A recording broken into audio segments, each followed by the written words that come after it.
Hello and welcome to episode 137 of Things I've Learned from Barry Harris.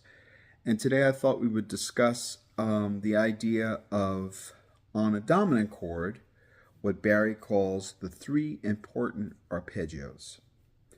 So this is on a dominant, three important arpeggios. Now what Barry considers an arpeggio is different than what most people do. So for instance, a lot of people call these arpeggios.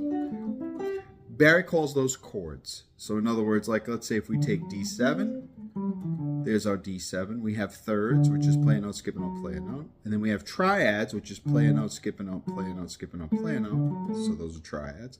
And then he calls these chords. That's play a note, skip a note, play a note, skip a note, play a note, skip a note, play a note. So he calls those chords.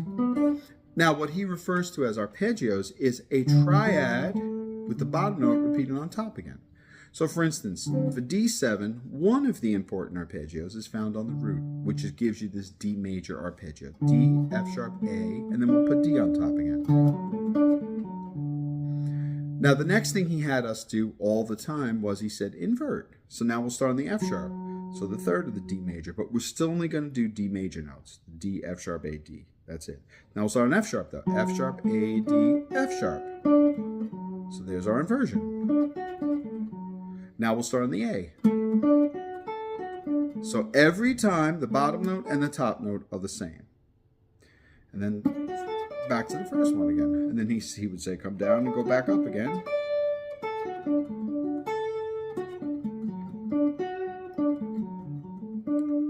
Okay, then we had the input. That was a major arpeggio, obviously. Then he said there was an important arpeggio found on the fifth. And that one, it would be like in D7, the fifth would be A, so that's going to give you an A minor, A, C, E. So there's our important triad, but there's the arpeggio, where the A is repeated on top again. So now here's from A. Now we'll do it from C. That means C has to be on the bottom, and C has to be on the top. Now we'll do it from E. E's on the bottom, E's on the top. Back to A. Down and up. Down from E, down from C, down from A. Okay, that's the one from the fifth.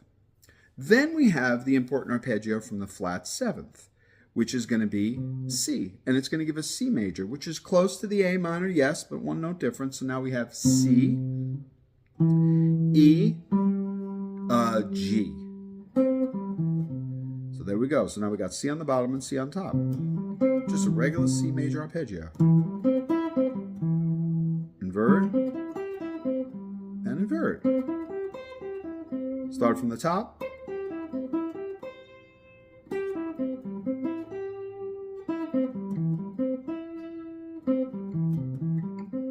So that's our third important arpeggio, which is on the flat seventh. Now, how do we deal with this information? So we have a D7 or an A minor to a D7, a 2-5, because as Barry people know, if we're just playing a regular 2-5, we could just think 5 the whole way.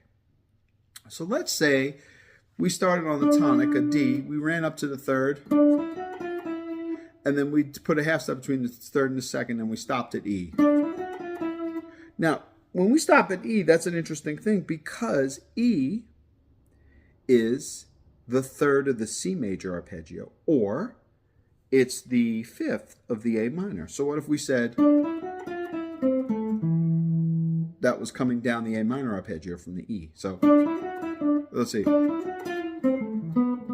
That's a pretty phrase. 1, 2, 3, 4. Wait. That's a pretty phrase.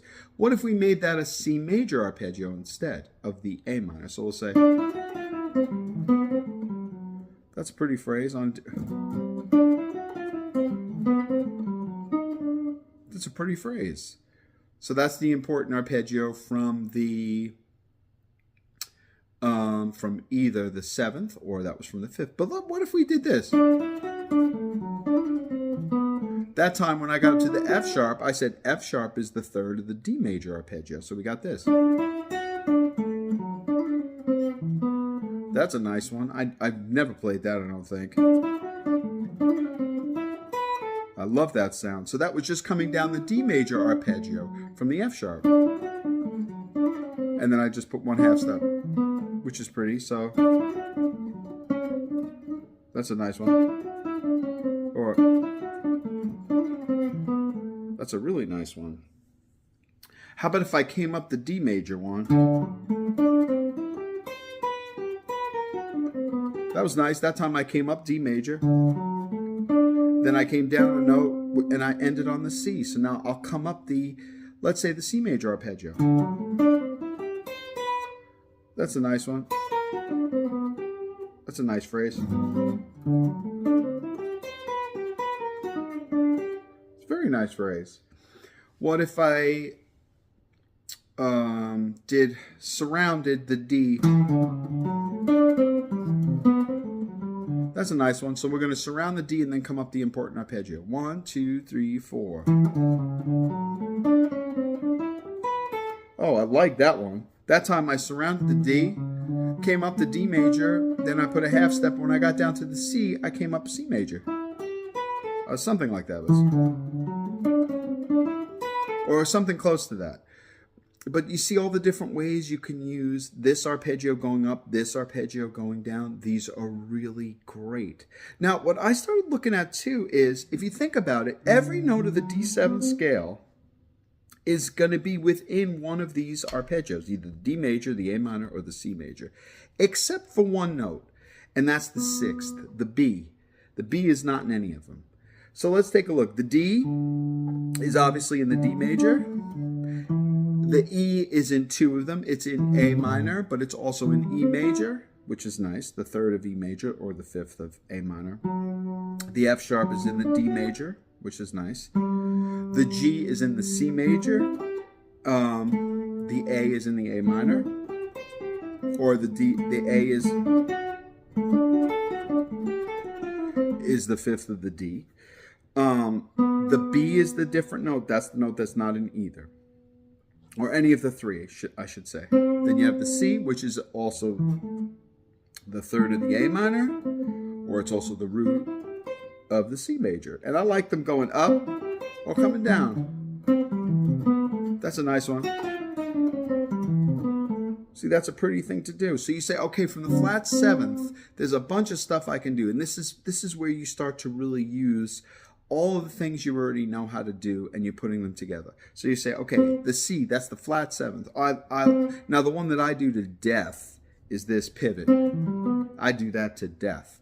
But now we learned how to do different things on pivots. Like instead of doing this, maybe we'll put a 1/2 step below like this. So we'll say, that's a nice one. Or maybe the top note.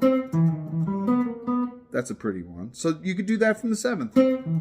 Or comp a chord, or pivot it, or pivot on the top thing. All those are nice. But another thing you could do is the C, you can also come down a C major arpeggio. That's really nice. Or, since it's the C, you could come down the A minor arpeggio from the 3rd. Those are all pretty. So now that's the C. The C, we came down the C major, or we came down the A minor from the C. But these are so useful. I did one. Let's see. That's just coming up from the F sharp major arpeggio from D, thinking D major from the 3rd. And then I came down C major. I like that sound. So,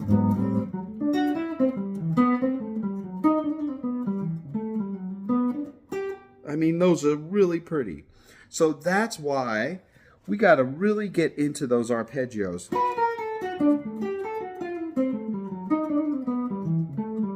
That's a really nice one. That was just D major down from the 5th. And then I did some of Barry's chromatic from the 4th. That's a nice one. Let's see. All those are pretty. Then you start to get into things like, all right, wait a minute, that's D7 going to G major, let's say. We're doing A minor, D7 going to G major. But then D7, you think of its tritone. What's D7's tritone? A flat. Now you have A flat 7. So now you have to think of what are A flat 7's 3 important arpeggios. And they're found on the root, on the 5th, and on the flat 7th. So that means the first one's going to be A flat major.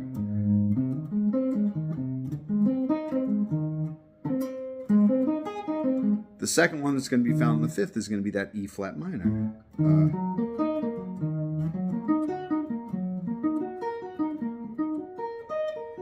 All these are going to be super important when you're soloing. Look, suppose I said,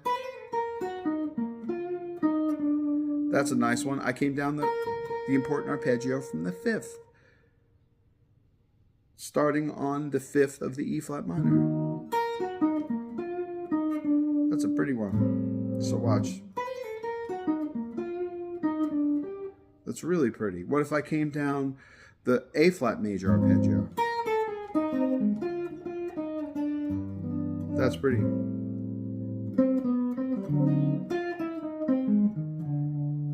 That's a beautiful one. That's just the A flat major arpeggio.